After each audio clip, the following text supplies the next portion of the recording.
All right, this information is for those students that are taking Math 95 in the fall and Math 96 in the spring. My name is John Turner. I'm your instructor. I'm in room A, and I'm on campus Mondays and Tuesdays. I'm also on campus. All the teachers are on campus on Wednesdays, but I teach classes from 8 to 10 and from 1 to 3. So if you're in the Gatto Learning Center and you have questions, you'll have to uh, hopefully come in during a time somewhere in between 10 o'clock in the morning and 1 o'clock in the afternoon. I'll be happy to help you. First off, I want to say welcome to the class. Now, why would you take Math 95 and 96? Well, this is actually a terrific class if you need a little bit of reinforcement in your algebra. This is to help you get placed into a higher math class in college. So if you do well with 95 and 96, they can put you in Math 124, college algebra. They could put you in Math 126, which is pre-calculus. If you don't take this class, then it's based on your placement test. And a poor placement test score might put you in kind of a bad way. So you're to be better prepared for the college placement test, which you'll probably still have to take. But if you do well enough on that, you might even be placed into a higher class. It's also to fill in your gaps of understanding from your Algebra 1 and Algebra 2 days. If you're having trouble understanding something, maybe you never got the idea of functions down, this hopefully will give you a chance to more thoroughly learn it. Okay? The key is to stay current and not to fall behind.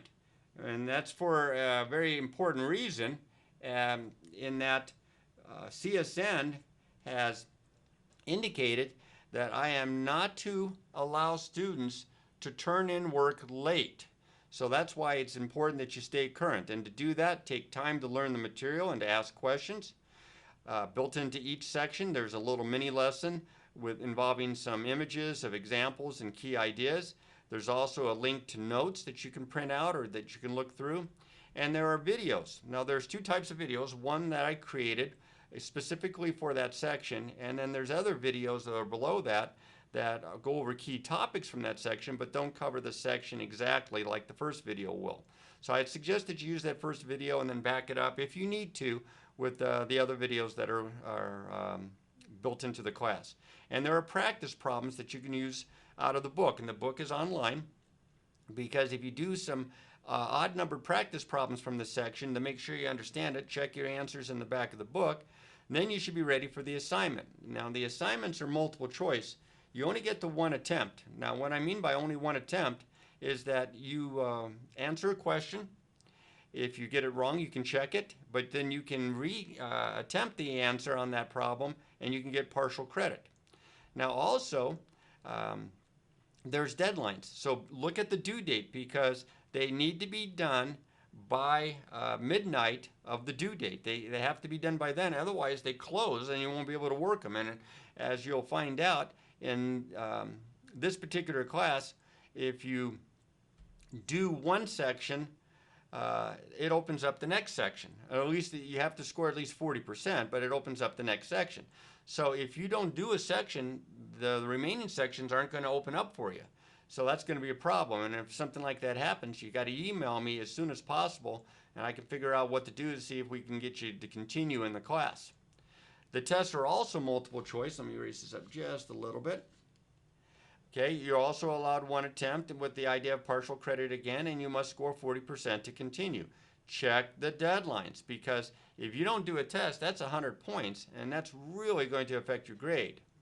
So be very careful about that. I also have occasionally worksheets that I have built into my class that are 1 or 2 a chapter. I'd like for you to print them out if at all possible, but if your printer's not working, then you can do it on your own paper here, but you must be neat and you must show all your work. Once you have that done, you turn it into me in person, or you take a scan, or maybe take an image with your phone and attach it to an email and send it to me. And then you'll type turned in paper, and I'll know that it's submitted. And again, due dates, be careful on those. There is also a semester exam. Now, you'll have to take it. For Math 95, it's 15% of your semester grade. For Math 96, it's 25% of your semester grade. Now, these are numbers that are based on what CSN is asking me to follow here. Okay? Remember to do your own work. You know, if you have a tutor or somebody helps you with a few questions, that's one thing. But if you're submitting somebody else's work, that's just not going to do it, because I'm going to ask you, how did you do this? And if you can't explain to me how you did a problem, that means that somebody else did it for you. So make sure that you're doing your own work here. And remember also, this is free. Let me emphasize that. This is free college credit. The school is paying the tuition for you. So I would work very hard and make sure I got those things taken care of. Now, I do not have you required to be in on Wednesdays. As I mentioned before, if you come in Wednesday between 10 and 1 and you have a question, I'll be happy to help you. But it's not a requirement, okay? Because I think, since so much of this is review, since you've already had Algebra 2, that you should be able to get through this material without having to have that class meeting.